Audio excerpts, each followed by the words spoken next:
Hello and welcome to the Credit Union Connection. I'm your host, Sarah Snell Cooke, and we're here at the live at the GAC. I'm joined by the relatively new president of the Credit Union Solutions Division at Jack Henry, Brynn Ammon. Welcome. Thank you very much. Why don't you give us a little more of your background as well as talk a little bit about Jack Henry. Yeah. Maybe you're doing something cool that nobody knows about yet. Yeah, no, that's awesome. So, like I said, my name is Brynn Ammon. I've been the president of Credit Union Solutions at Jack Henry for 8 months now. So it's been 8 whole months in my new role. But I've been at Jack Henry for 12 years, and I've been in the credit union industry for 25. Wow. So, okay, I did not know that. Yeah. I've been around for a minute. My first husband was in the Navy.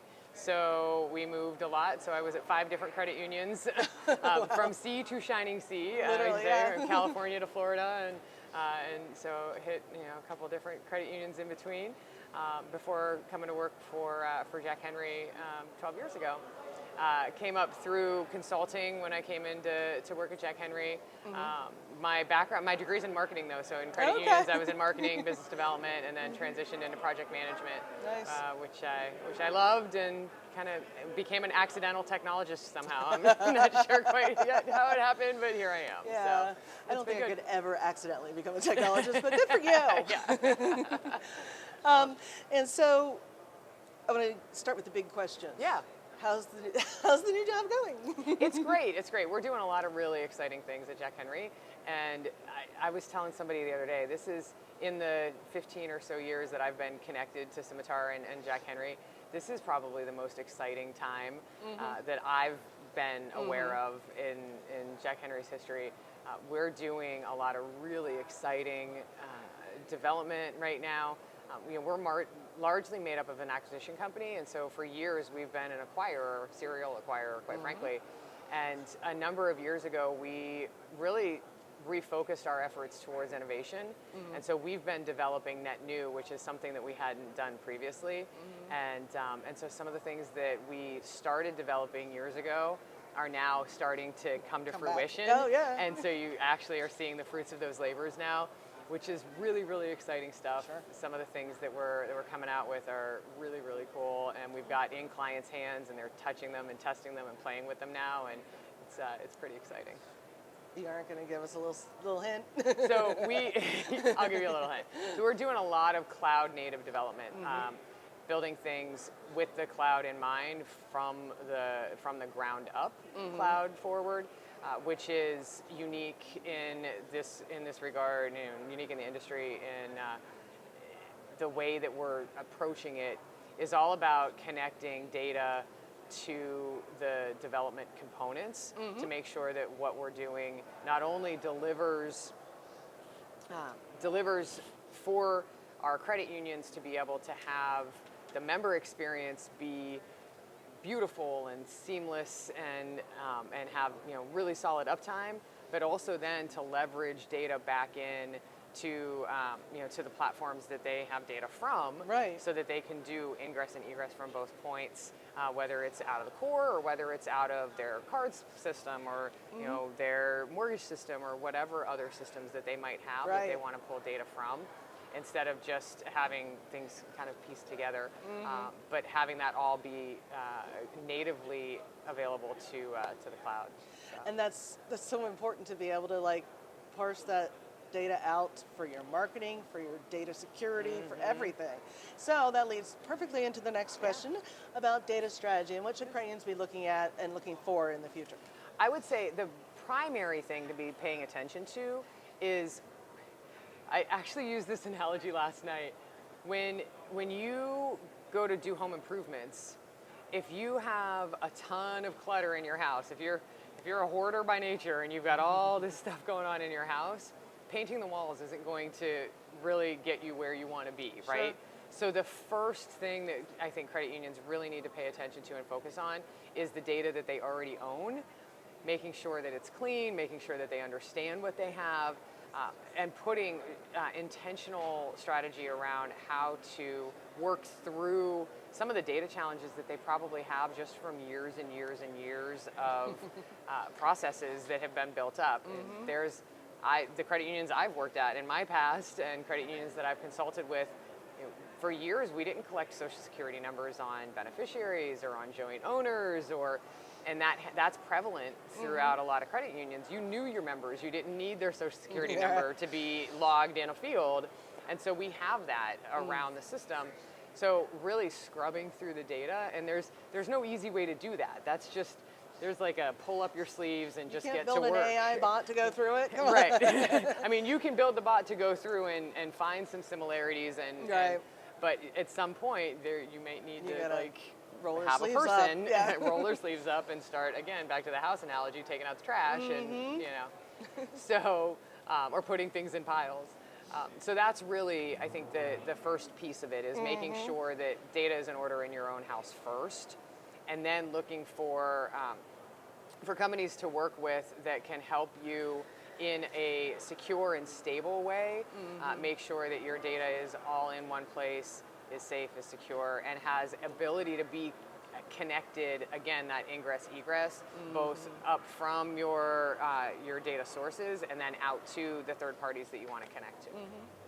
And so, I mean, having this data, having this power, credit unions can really redefine themselves, hopefully. Yes. I mean, not that credit unions aren't great and wonderful and they have a great mission and all that, but to really, because for so long we relied on the member experience being the person across the counter from you, but now the member experience is in 100 different places. Absolutely. So it's really an opportunity for them to do that with tech. What do you, I mean, if you're consulting a client, what are you having them look at and choose?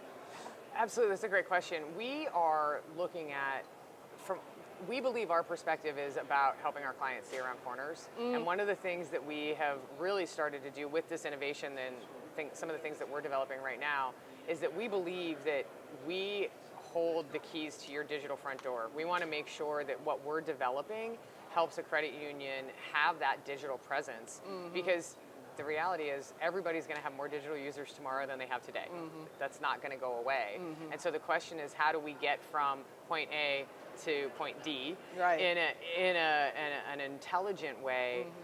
So again, that clean data strategy to get to clean AI, to be able to leverage AI models in an intelligent way, and then have that digital front door be seamless back into your core and not a side kind of situation, but really have it be integrated fully and have all of your fintechs and any of those appearances be fully integrated back into your core stack. Or 15 plus side things. Yes, exactly. So, as we're looking to the future, what do you think will be the hallmark of credit unions' resiliency and security when it comes to their technology and their just general member service? I do believe that cloud is going to play a huge part in our credit unions as they move forward, both from a resiliency standpoint and from a security standpoint. There is something to be said about having the ability to have disaster avoidance from a cloud perspective, and then also opportunities for more resiliency around security when it comes to better storage options and backup options and those kinds of things that you can leverage in the cloud differently than you can when you're on premise. So I think that's a big component of it. I also think that there is a huge influx, and we're actually already starting to see it, around virtual information security officers.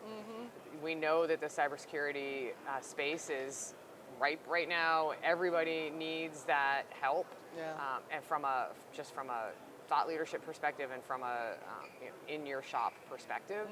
But not everybody can afford CISOs, and there's just not a lot of them out there. Right.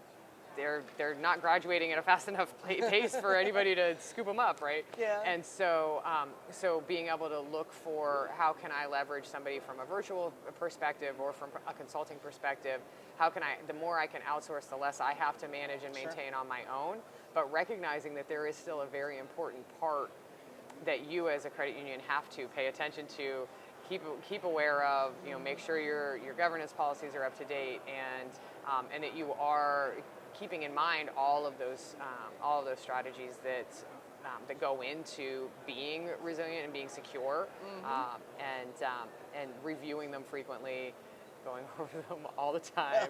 Education. Yes. You can't do too much education with your staff. Yeah. So those are the big things. Yeah, that's awesome. So I always let my guests have the final thoughts. What are your last words you want to take away? You want our credit union audience to take away from this? I really believe that we are at the beginning of ecosystem disruption as an industry. We're right now sitting where the industry was, where the credit union industry was pre-internet. Right. We're right there. We're living through it right now, where we're going to see the way the industry looks 5 to 10 years from now is going to be completely different than what we're talking about right now. And so I think that having some of those conversations and leaning into what does this look like for me, is going to be good. Not being afraid of AI, not being afraid of what's to come, and really looking at how do I partner with different companies to make sure that if I don't have the expertise or knowledge on my team. And then I think the last piece of that too is really leveraging and looking for talent that helps build your bench in your institution around areas where you might not have had skill in the past. So a lot of that, AI modeling and cloud development and cloud hosting skills, even for credit unions that have historically been outsourced everything from a technology perspective. I think most credit unions are going to become technologists because, again, digital is going to be king, and understanding that we have to live in that world because, again, more digital users tomorrow than today, and so working toward making sure that that you can speak that language and that you can service your members in that way. Excellent. Well, thank you so much for your time. I appreciate it. Absolutely. My pleasure.